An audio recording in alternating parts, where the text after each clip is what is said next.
સુરત શહેરમાં શનિવારે કારુણિકા સર્જાઈ હતી।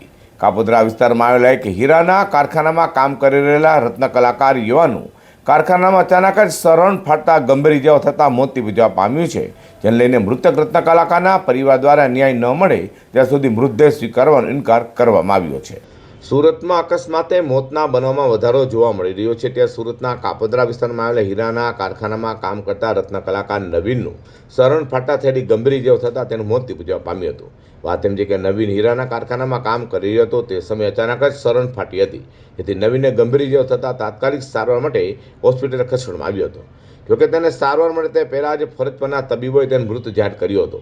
ઘટના લઈને સ્થળે પહોંચેલી પોલીસે લાશનો કબજો લઈ પીએમ અર્થે સ્મીમેર હોસ્પિટલમાં ખસેડી હતી, જ્યાં પરિવાર દ્વારા યોગ્ય ન્યાય અને વળતરની માંગ કરી હતી। પરંતુ કારખાના માલિક દ્વારા કોઈ જવાબ ન અપાતા રોષે ભરેલા પરિવાર દ્વારા જ્યાં સુધી ન્યાય નહીં મળે ત્યાં સુધી મૃતદેહ સ્વીકારવાનો ઇનકાર કર્યો હતો।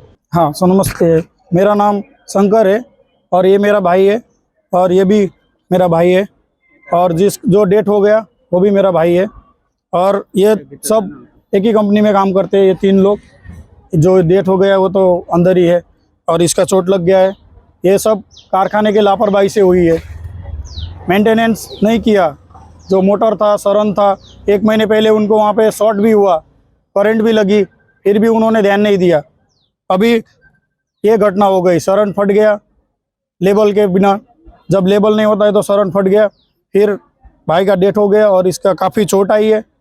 अब जब तक हमको न्याय नहीं मिलेगी तब तक हम यहाँ से हिलेंगे भी नहीं और बॉडी भी नहीं लेंगे।